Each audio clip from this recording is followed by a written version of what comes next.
और भाइयों और उनकी बहनों, मेरी नो। अच्छा। क्या हाल है? बढ़िया। ज्यादा देर तक सही नहीं रहेगा क्योंकि मैं आज जिस टॉपिक पर बात करने जा रहा हूँ वो टॉपिक है ही नब्ज दुखाने वाला। एक बार इस टॉपिक के ऊपर बात करनी शुरू हो गई तो जख्म कुरेद कुरेद के ऐसा खून बाहर आएगा, ऐसे दर्द होगा शरीर में, समझ में नहीं आएगी। क्योंकि ये बात मैं करने वाला हूँ उस फेज पे जो फेज तुम्हारी लाइफ का सबसे गंदा, भयानक और टटपूंजिया फेज था। गजब बेइज्जती है। और इस फेज पे बात करना बिल्कुल वैसा ही है जैसे किसी की दुखती नब्ज को दबा देना। क्योंकि ये फेज वो फेज है जिसके अंदर से एक बार हर औरत, हर मर्द, हर नर, हर मादा एक ना एक बार गुजरा जरूर है। कुछ लोगों के लिए ये फेज बहुत तगड़ा था, मेजरली लोगों के लिए ये फेज बहुत ज्यादा भयानक। अच्छे अच्छों के टांके खुले, अच्छे अच्छों के सिस्टम फटे और अच्छे अच्छे नाचे भी, क्योंकि उनके लिए ये फेज अच्छा था। लेकिन मेजरली लोगों के लिए फेज घटिया, गंदा, 2 टके का थूक बराबर फेज था। जी हाँ देवियों और सज्जनों, मैं उसी फेज की बात करने जा रहा हूं जिसका नाम है प्लेसमेंट प्लेसमेंट प्लेसमेंट प्लेसमेंट। तो कान में ईयरबड ठूस लो, खड़ा गन्ना चूस लो और करते हैं शुरू बिना किसी देरी के, क्योंकि इससे लेट नहीं कर सकते। क्योंकि सालों अप्रैल आ गया है, अप्रैल, इसके बाद तो चांसेस गिरते हैं, बढ़ते हुए तो कभी ना सुने हमने भी। आइए देखते हैं, बैठचंद मजा आएगा। देखो भाइयों, फेज अच्छा था, बुरा था, ये तो मैं नहीं कह सकता, लेकिन मेजरली लोगों के लिए ये फेज बहुत ही गंदा था। हाँ, कुछ टटपूंजों के लिए ये फेज अच्छा था, उनको मैं मर्द की कैटेगरी में नहीं गिनता हूँ। Oh no! We suck again! लेकिन जिनके लिए ये फेज गंदा था वो असली मर्द हैं, क्योंकि उनको आगे जाकर अपॉर्चुनिटी मिली अनएम्प्लॉयमेंट से रूबरू करने की, अनएम्प्लॉयमेंट को जीने की, वो रिटायरमेंट प्लान जीने की जो कि यंग एज में मिला हमें। तो इसीलिए मैं कह रहा हूं कि कुछ लोगों के लिए फेज अच्छा था, लेकिन कुछ लोगों के लिए कुछ ज्यादा ही अच्छा था। मतलब कि कुछ लोगों के लिए अच्छा नहीं था। क्योंकि इसमें नॉलेज तो टेस्ट होती ही है, ये फेज ही इस तरीके का है कि इसमें नॉलेज तो टेस्ट होगी, लेकिन इसके साथ साथ टेस्ट होता है लक फैक्टर, जो कि हमारा किससे लिखा गया है? काले गधे के काले बोल बोल, लाला गंदा दिमाग, तू है तेरे दिमाग पे। काली स्याही से लिखा गया है, काली स्याही से। फैक्टर, लक फैक्टर, लक नहीं चलता। काले चले गए थे काले के पास, चोर। देखो प्लेसमेंट के टाइम पे लक कितना चलता है कितना नहीं चलता ये तो मुझे नहीं पता, लेकिन एक स्लोगन बहुत तगड़े तरीके से चलता है, और वो क्या है? प्लेसमेंट मांगकर हमें शर्मिंदा ना करे, अगर किस्मत में होगा तो मिलेगा, नहीं तो सॉरी। बस हवा निकल गई। और ये प्लेसमेंट वाले दिन की तैयारी, या फिर ऐसा भी कह सकते हैं कि बकरा कटाई वाले दिन की तैयारी, वैसे कटता तो कुछ और ही है, एडमिशन लेने से पहले ही शुरू हो जाती है। वो कैसे? होर्डिंग्स पे, बोर्डिंग्स पे, हर बच्चे के मुंह पे, हर जगह पे ये एडवर्टाइजमेंट कर ही देते हैं कि भाई देखो बच्चे का कितना करोड़ का पैकेज लग गया, देखो बच्चे को कितना लाख का पैकेज मिला, देखो बच्चा यूएसए चला गया, देखो बच्चा अमेरिका चला गया, देखो बच्चा कहाँ कहाँ चला गया। बच्चा कहाँ गया? बच्चा गया गुइया के खेत में।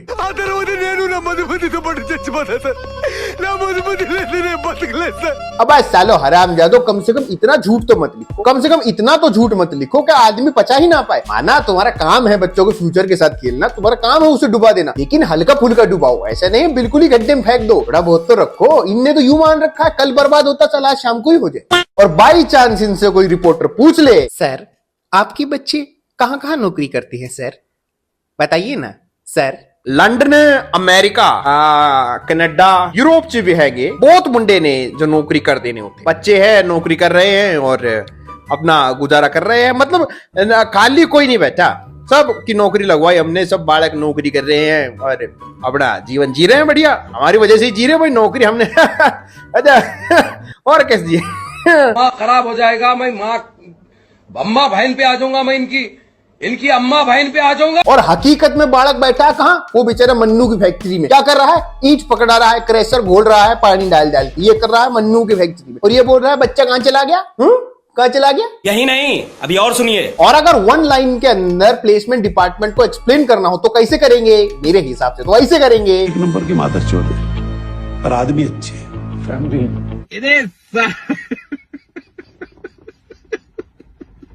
और मान लो कोई बच्चा ऑफ कैंपस जाके अपना गूदा लगा के पूरी जान लगा के एक कंपनी क्रैक कर लेता है, तो इनका जवाब क्या होता है? ये वाला को पाला, उसको क्रिकेट सिखाया, उसका डैडी का मम्मी का कोच, मैं यहाँ का प्रिंसिपल भी मेरा, वो लड़की का रंग का बैग से भी छोटा लगा, जब उसको मेरा गोद में छोड़ कर गया, उसको इस्लाम करा। वो बात क्या है ना कि मैं गाली नहीं दे सकता, मैं गाली नहीं दे सकता, फैमिली देखती है, कई बार बड़े बड़े लोग देख रहे होते हैं, गाली नहीं दे सकते, लेकिन ये जो तुम गंदा काम करते हो ना, जो तुमने फैला रखा है सिस्टम अपना, इसको समेट लो। अच्छा हरकत नहीं है। बच्चों के फ्यूचर के साथ, फ्यूचर नहीं था, फर्नीचर भी नहीं, फ्यूचर था, बच्चों के फ्यूचर के साथ मत खेलो, है ना, ये गंदी हरकत है, चल मत करो। और अगर तुमने गलती से इस फेज के अंदर बाई चांस यूट्यूब खोल दिया और वहां जाके देख लिया कि भाई 10 से 20 लाख की कंपनी को कैसे क्रैक करे, और तुम्हें एक सामने छठा चूजा दिख गया बैठा हुआ जो बोल रहा है कि ये करो, उसके बाद तुम्हारी ये कंपनी हो जाएगी, मैं तुम्हें पहले बता रहा हूं, उसकी बात तो मत आना, उसकी बात तो मत आना, उसकी नहीं हुई थी इसीलिए वो वीडियो बना रहा था यूट्यूब पे, ये वाली।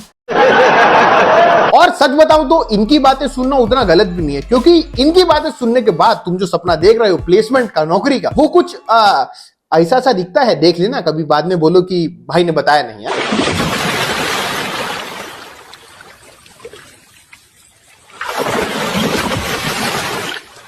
भाई साहब कुछ ज्यादा नहीं हो गया ये? मतलब कुछ भी। चलो ये तो हो गई सारी काम की बात। अब तुम मुझे एक और काम की बात बताओ, जो कि है कि प्लेसमेंट सीजन में सबसे पहले प्लेसमेंट किन बच्चों की होती है? ऑप्शन 1 इंटेलिजेंट बच्चे, नहीं सुंदर बच्चे, नहीं, और फिर किसकी? लड़कियों की, क्योंकि वो सुंदर हैं, वो पढ़ने में अच्छी है, उनकी सीवीपी अच्छी है, उन्होंने नोट्स बनाए थे, वो शुरू से हार्ड वर्किंग है। ये सब तो हो गया झूठ। सच तुम मुझे कमेंट सेक्शन में बताओ, क्योंकि मैं नहीं बताऊंगा किसकी होती किसकी नहीं। अपने ऊपर बात क्यों लूं मैं? तुम्हारी जिम्मेदारी है, तुम मुझे बताओ, क्योंकि इनकी होती है नहीं, ये किसको पता है? तुमको। अभी बताता है भाई, अभी बताता है, अभी तूने उंगली किया ना, अभी बताता है। क्योंकि मेरे हिसाब से प्लेसमेंट आती है सिर्फ लड़कियों के लिए, लड़कों के लिए प्लेसमेंट नहीं आती। लड़कों के लिए आते हैं दिहाड़ी मजदूरी वाले काम, लोहा पीटने के काम, रोड़ा पत्थर उठाने के काम, ये आते हैं लड़कों के लिए। और उनका जॉब डिस्क्रिप्शन कैसा होता है? ऐसा, हमें एक हेल्पर की जरूरत है, और कोई भी भाई अगर रहना चाहता हो गरीब का बच्चा, तो वो अपना नंबर कमेंट बॉक्स में डाले, हम एक्सेप्ट कर लेंगे। कुछ भी गजब बेइज्जती है। और जो स्टूडेंट्स ये बोलते हैं ना, सर आपने तो एडमिशन के टाइम बोला था कि हमारी 100% प्लेसमेंट होगी सर, आप तो बोल रहे थे सर कि हमारी 100% प्लेसमेंट होगी सर, उन लोगों के लिए मेरे पास कुछ है। वेट, भागा boy, where are you, come on, show them. आपको बेवकूफ बनाया।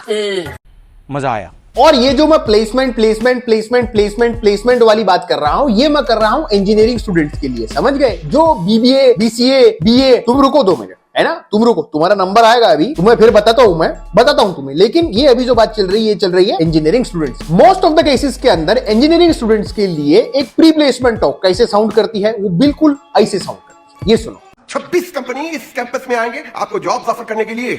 उसका मतलब ये है आपके फाइनल एग्जाम्स के पहले आपके हाथ में जॉब्स हो। और ये same pre placement talk BA, BBA, BCA, BA, इनके लिए कैसे साउंड करती है? कुछ ऐसी सी साउंड करती है, तो थोड़ा ध्यान से सुनना। चूतिया और चूतिया बनते रहोगे, सदियों से तुम चूतिया बनते आ रहे हो, तुम्हारा इसके अलावा कोई चारा भी नहीं बेटा, इसके अलावा कोई चारा भी नहीं तुम्हारे पास, चूतिया बनते रहो। आए मजे, मौका यही नहीं, अभी और सुनिए। और मुझे सबसे गंदी हरकत तुम कॉलेज वालों की ये लगती है कि तुम वो सब्जेक्ट क्यों पढ़ाते हो जो साला मेरा इंटरव्यूअर पूछ ही नहीं रहा है। Ethics and gender equality, environmental studies, पता नहीं क्या क्या। अब भाई तुमने पढ़ाया, वो इंटरव्यू वाले ने पूछा ही नहीं मुझसे, वो पूछ ही नहीं रहा है ये सब। ये वाले मैं रट के गया हुआ हूँ, इनमें मेरे नंबर आए 100/100, और वो साला इनमें से पूछ नहीं रहा है। जो पूछ रहा है वो तुमने मुझे पढ़ाया नहीं। तुम बोले साले कमरे पे जाके पढ़ना, सेल्फ स्टडी करो। अब कमरे पे जाके तो सो गया ना, मैं नहीं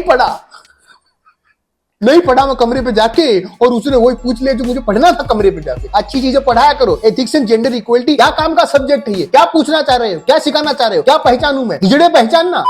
बस आज के लिए इतना ही बहुत है। इससे ज्यादा मैं तुम्हारी बुराई कर ही नहीं सकता, क्योंकि सालो तुम्हारी अच्छाई है ही नहीं, सिर्फ बुराई ही है। और इससे ज्यादा बुराई करी कहीं सारी लगी हुई ना छूट जाए, ये भी तो दिक्कत है, ये भी तो दिमाग में टेंशन है। इससे ज्यादा कर नहीं सकता तुम्हारी बुराई में। ये लोग सुधरेंगे नहीं, और ऐसे ही हमारे मुन्ने राजाओं का कटता रहेगा, जो कि स्वाभाविक है। और हम ऐसे ही सच को सामने लाते रहेंगे। मैं मिलता हूं तुमसे नेक्स्ट में, तब तक के लिए bye bye, take care, see you soon. किसी को भी पर्सनली हेट मत करना, और इस वीडियो को सिर्फ एंटरटेनमेंट पर्पस तक ही रखना। इसमें किसी भी आइडेंटिटी, इसमें किसी भी एंटिटी को टारगेट नहीं किया गया है, तो इसे सिर्फ एंटरटेनमेंट पर्पस तक ही रखना। हंसो, खेलो, मुस्कुराओ, छोड़ दो, जाने दो, अगली पे मिलती है। इतना ही रखना, इतना ही अच्छा है, इतना ही चलता रहने दो। मैं मिलता हूं तुमसे नेक्स्ट में, तब तक के लिए bye bye, take care, see you soon, bye bye.